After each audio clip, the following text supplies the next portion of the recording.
হালালি।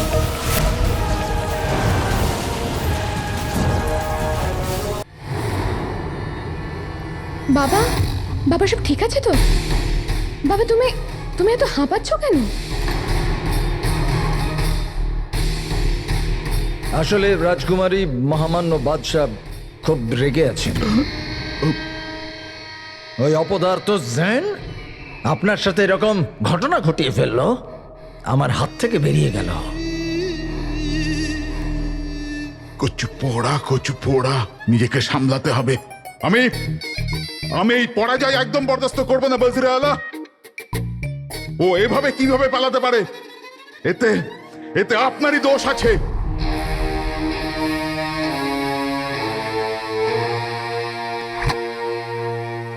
আমি আমার ভুলের জন্য শাস্তি পেতে তৈরি আছি মহামান্য বাদশাহ। যদি আপনি আমার ওয়াজির আলা না হতেন, আপনি যদি আমার দীর্ঘদিনের বিশ্বাসী না হতেন, তো আমি আপনাকে মৃত্যুদণ্ড দিতাম।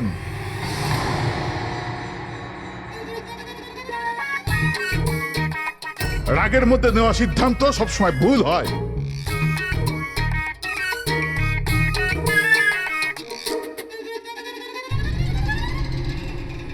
আমি আপনার কাছে কৃতজ্ঞ হুজুর, কৃতজ্ঞ আমি।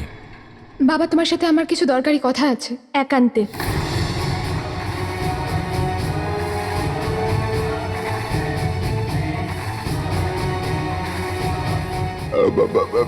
কিন্তু রাজকুমারী, আপনি ওয়াজির আলা জাফরের সামনে কথা বলতে পারেন। না বাবা, আমি তোমার সাথে একান্তেই কথা বলতে চাই। তুমি আমার সাথে বাইরে চলো না, চলো না বাবা। আসলে রাজকুমারী, আমি মহামান্য বাদশার সঙ্গে কিছু জরুরি পরামর্শ করতে চাইছি।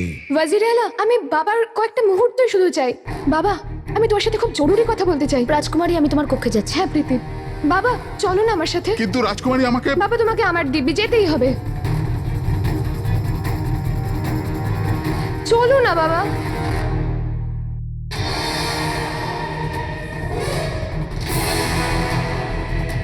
যদি রাজকুমারী এই গাধা জুম্মনের নকল চোখটা দেখে নেয়, তাহলে আমাদের পুরো খেলাটা নষ্ট হয়ে যাবে। 20 বছর আগে যখন আমি এখানে তোর বাবার সাথে আসতাম না, তখন কেউ এখানে না খেয়ে থাকতো না। তোর বাবা সবাইকে খাবার খাওয়াতো, আর যখন লোকে তাকে ধন্যবাদ জানাতো, উনি তখন বলতেন দেবার লোক তো ওপরওয়ালা, উনি তো শুধু একজন মাধ্যম মাত্র। তুই জানিস ওনার মধ্যে সব থেকে ভালো ব্যাপার কি ছিল? উনি অনেক মানুষের উপকার করেছিলেন, কিন্তু কখনো সেটা নিয়ে গর্ববোধ করতেন না। উনি বলতেন, ওপরওয়ালা থেকে চাওয়াতে অহংকার করো, অন্যদেরকে দেওয়ার সময় নয়।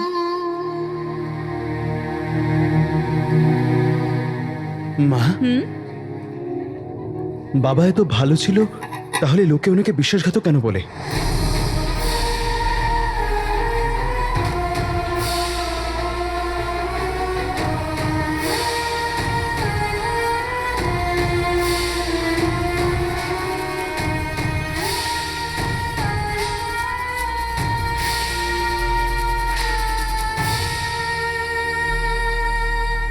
আর উনি তোমাকে এরকম একা ফেলে কেন চলে গেলেন?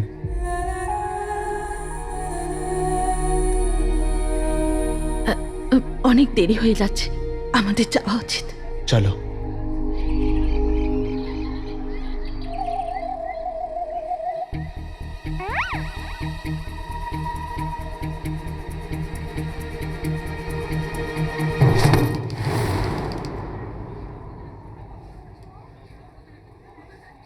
আজ রাস্তায় পড়ে যাচ্ছিলে, কাল কোথাও চম্পা ভূতনির প্রেমে পড়ে যেও না আমার গুলবদন। এসো গুলবদন, এসো, তোমার চম্পা ভূতনির কাছে এসো। ক্ষমা করুন শেখ জিনু, ভুল করে পা পিছলে গেছে। আরে আমার মাথা মোটা ষাঁড়, তুই এই শেখকে এত ভয় পাস কেন? আজ তোর ওর সঙ্গে বন্ধুত্ব করাবো।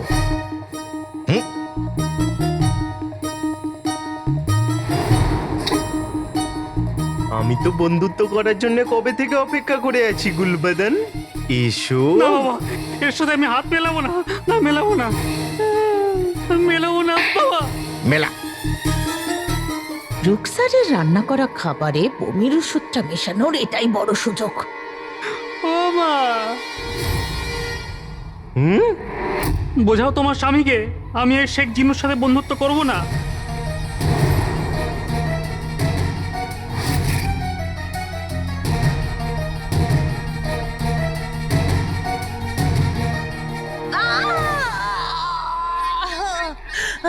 আসলে হাঁটতে পারি না তো, তাই একটু হাঁটলেই সারা গায়ে ব্যথা হয়, তাই ব্যায়াম।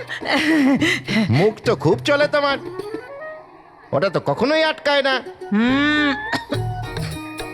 গুল্লু আমার সোনা, শেখ জিনের সাথে বন্ধুত্ব করো, হাত মেলাও, হাত মেলাও,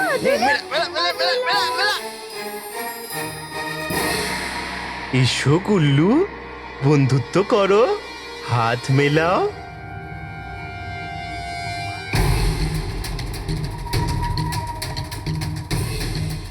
এসো। আমরা বন্ধু হতে পারি না, পারি না, পারি না। সোনার আসর ফির দিব্যি রুকসার, আজ নাজনীন তোমাকে বলবে যে ঢাক্কার বাজবে আর কার জীবন বিষাক্ত হবে। খাবারটা তো গরিবেরা খাবে, কিন্তু বিষাক্ত হবে তোমার জীবন।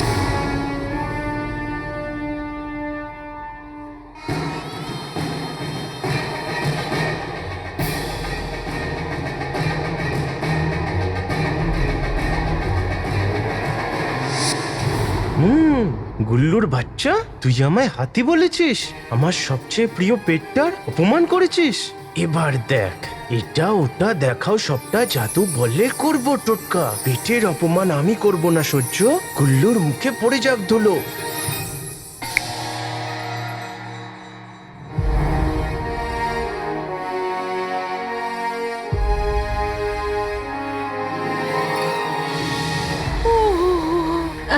ফুলের বৃষ্টি। বেবি, এবার আমি করব কি? মনে হচ্ছে আমার জাদু আবার উল্টো হয়ে গেছে।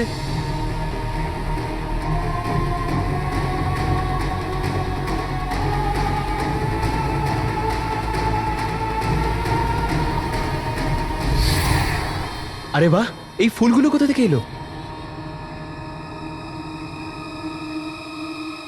আলাদিন, এটা নিশ্চয়ই ওপরওয়ালার চমৎকার, নইলে বাগদাদে এমন ফুল কোথায় দেখা যায়?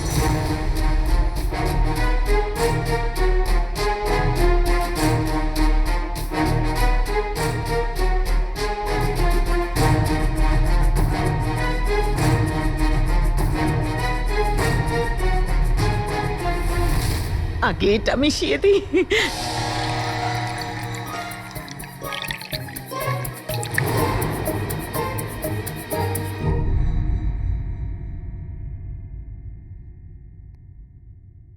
বাবা, আমি ওই তোমাকে, তোমার এই চোখের পট্টিটার কি হলো? ওই চোখের মনে হলো যে আমার চোখ ঠিক হয়ে গেছে তো পট্টি খুলে দিই, কিন্তু এখনো আমার চোখে অনেক সমস্যা আছে। যাকগে, তুমি আমার চোখ ছাড়ো, এটা বলো তুমি আমায় কি বলতে চাইছিলে? বাবা, আমি তোমার সাথে ওই রাজকুমার জাইনের ব্যাপারে কথা বলতে চাই। বাবা, আমি জানতে চাই যে তুমি রাজকুমার জাইনের সাথে কেন আমার বিয়ে ঠিক করেছিলে? আমাদের তো মারাক্কাশের রাজার সঙ্গে কোনো রাজনৈতিক সম্পর্কও নেই, না আমি তোমার মুখে কোনোদিনও মারাক্কাশের নাম শুনেছি। তাহলে তুমি আমার বিয়ে রাজকুমার জাইনের সাথে কেন ঠিক করলে বাবা? বলো বাবা। বাবা, আমি জানতে চাই তোমার এই সিদ্ধান্তের পিছনে কি কারণ ছিল। উত্তর দাও আমার কথার।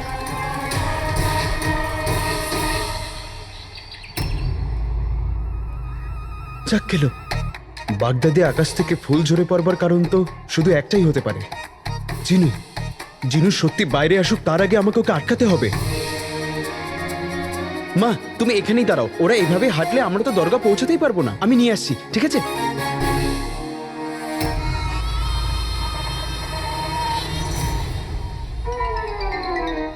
হ্যাঁ, আমি কত বড় ফুল, মানে ভুল করে ফেলেছি। গুল্লুর ওপর ধুলোর বদলে ফুলই ফুল পড়ছে। এটা ওটা দেখো সবটা জাদু বলে করব টোটকা। গুল্লু বলে কথা ভুল, বন্ধ হয়ে যাক পড়া এই ফুল।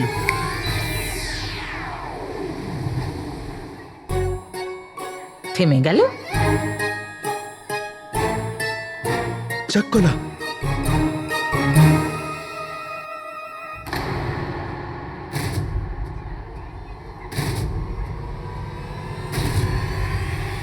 এই থলিটা তোমার কাছে কি করে এলো?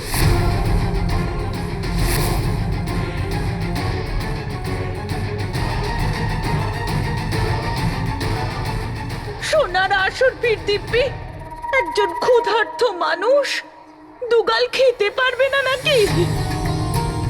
এই খাবারটা ফকিরদের জন্য, তোমার জন্য নয়।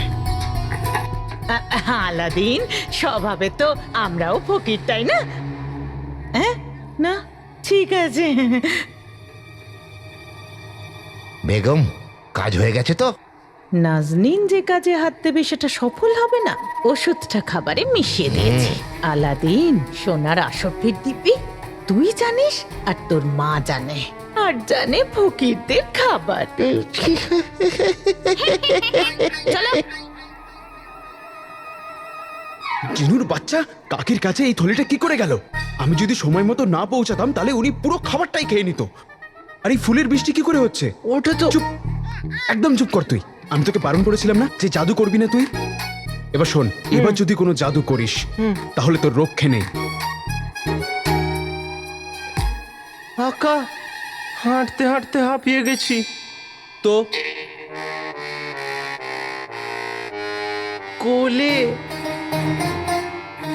আলাদিন, আয় বাবা, আমাদের অন্ধকার হওয়ার আগে দরগায় পৌঁছতে হবে। হ্যাঁ মা, চল। আকা,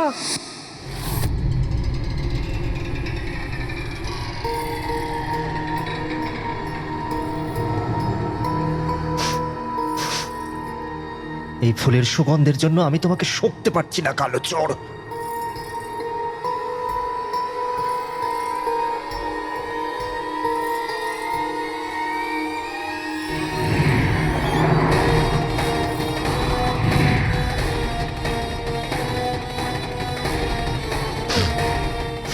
এবার ঠিক আছে, কালো চোর এই আশপাশেই আছে।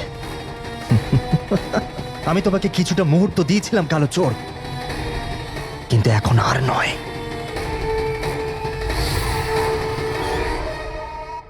রাজকুমারী, এই ব্যাপারে আমি না পরে কথা বলবো। এখন আমার চোখে খুব কষ্ট হচ্ছে। আর তুমি জানো না, একটা রাজার জন্য সবাইকে এক চোখ দিয়ে দেখা কতটা মুশকিল। ভগবান, তুমি আমাকে তোমার চোখটা দেখাও। রাজকুমারী, আমি খুব সৎ মনের বাবা, আমি আমার মেয়েকে চোখ কি করে দেখাবো? বাবা, আমার কাছে হাকিমের অনেক রকমের ওষুধ আছে। তুমি যদি তোমার চোখটা আমাকে দেখাও তো আমি চিকিৎসা করতে পারবো। বাবা, তুমি তোমার চোখটা একবার দেখাও না। বাবা, আমরা চিকিৎসা খুঁজে পাবো। বাবা, তুমি আমার রাজকুমারী- কথাটা শোনো। রাজকুমারী, ছাড়ো, অনেক হয়েছে।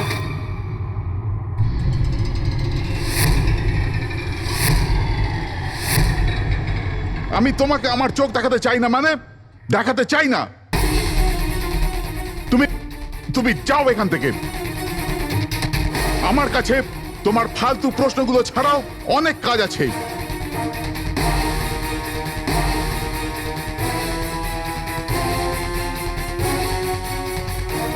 কুচুপুড়া, ভাগ চুমন ভাগ।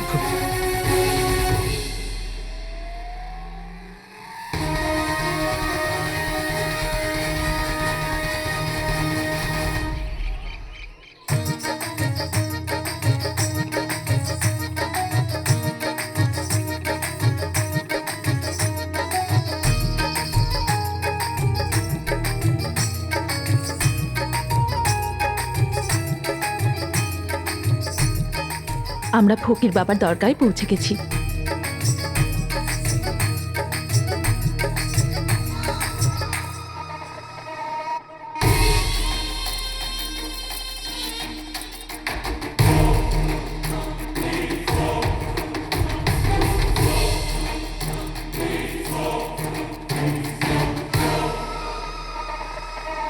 এখানে এলে সমস্ত ক্লান্তি দূরে চলে যায়। এমন মনে হয় যেন ওপরওয়ালা সমস্ত কষ্ট দূরে করে দিয়েছেন।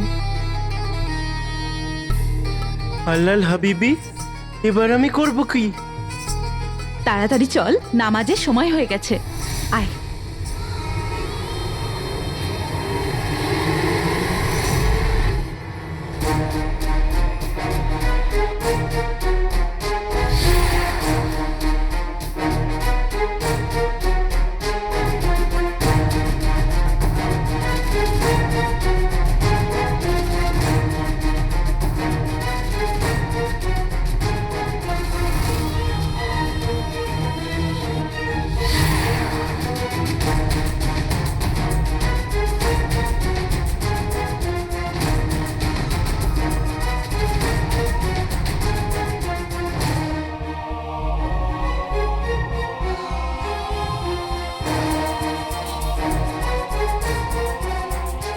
তোমাদের দুজনের জন্য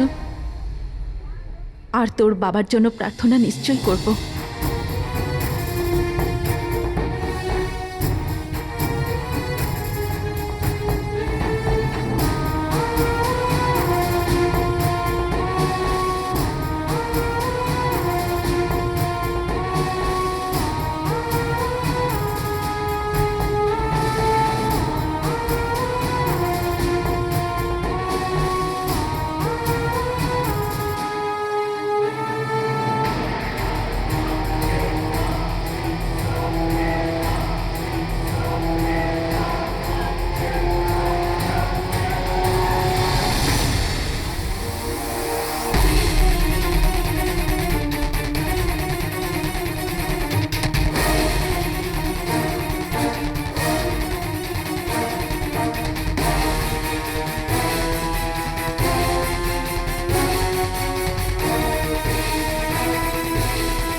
চলতে চলতে আমার শরীরের সব রক্ত শুকিয়ে গেছে।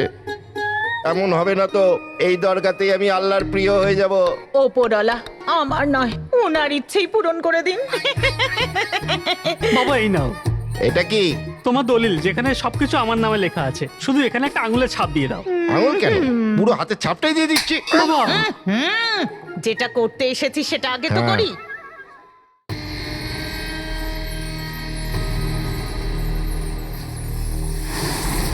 আলিজা, আমাকে বলো যে তোমার ওই খাতুবা কালো চোরকে শেষ করলো কিনা?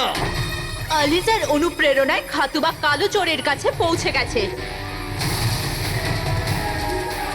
কিন্তু কোনো অদেখা শক্তি আছে যেটা কালো চোরকে রক্ষা করছে।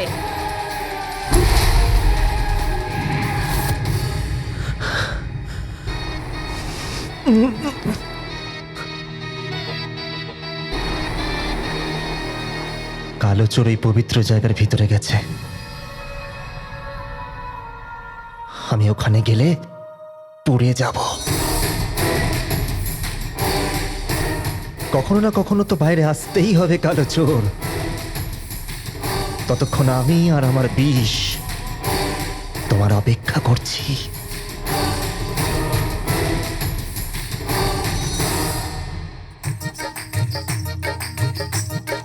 মা, আমি গরিবদের খাবার খাইয়ে আসছি।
আজ থেকে 20 বছর আগে আলাদিনের বাবা আমার জীবনে দেবদূত হয়ে এসেছিল। কখনো কখনো ভাবি যে কতখানি দুর্ভাগ্যবতী আমি, যখন ও আমার জীবন থেকে দূরে চলে গেল। আবারও ভাবি যে আমি কতখানি সৌভাগ্যবতী যে কিছুদিনের জন্য হলেও সে আমার জীবনে এসেছিল। তো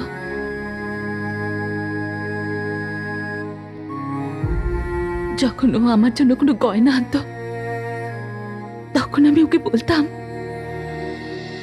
আমি গয়না দিয়ে নয়, আমি তোমাতে সেজে উঠি।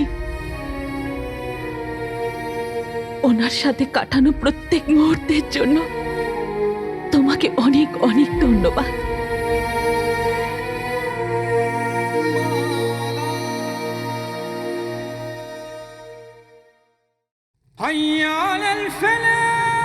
তোমার সাথে কাটানো প্রত্যেকটা মুহূর্ত আজ বুকের হৃৎপিণ্ড হয়ে স্পন্দিত হচ্ছে রুকসার। না হলে তুমি আমার জীবন থেকে বেঁচে থাকার সমস্ত উদ্দেশ্যটাই কেড়ে নিয়েছিলে ভগবান। কেউ নেই কাছের, শুধু আঘাতের সাথেই আত্মীয়তা। কষ্ট আমাকে আর বেদনা দেয় না, কষ্ট এতটাই প্রিয়।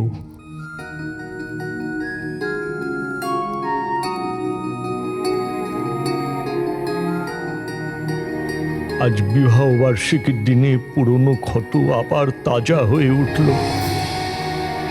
ইচ্ছে ছিল যাকে নিজের কাছে টেনে নেবার, সে হয়তো চিরকালের মতো দূরে চলে গেল।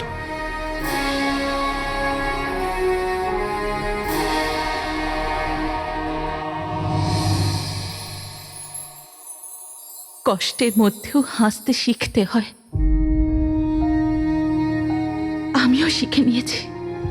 আর তাছাড়া তুমি আমার কাছ থেকে আমার স্বামীকে ছিনিয়ে নিয়েছো। আলাদিনের মতন সব থেকে ভালো ছেলে আমাকে দিয়েছো। আমার মন বলে আলাদিনের বাবা বেঁচে আছেন, আর যেদিন ও নিজের ছেলেকে দেখবে ওনারও গর্ববোধ হবে আমাদের ছেলের ওপর।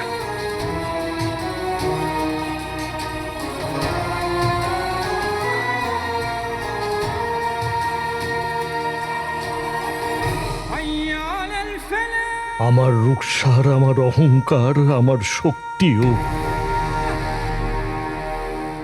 আর তাকে ন্যায় বিচার দেওয়া আমার জীবনের একমাত্র উদ্দেশ্য।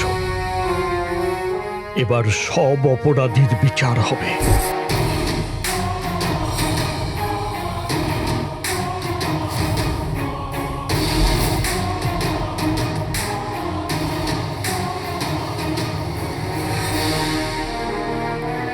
এবার সবার আগে তোমার বিচার হবে বাদশাহ শাহনওয়াজ।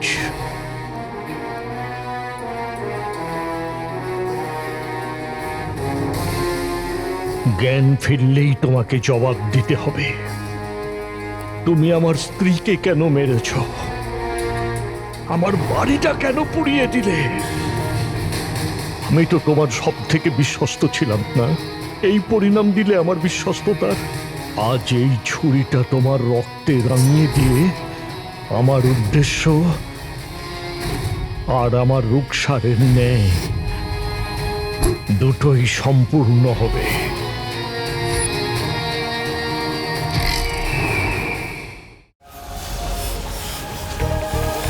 আলাদি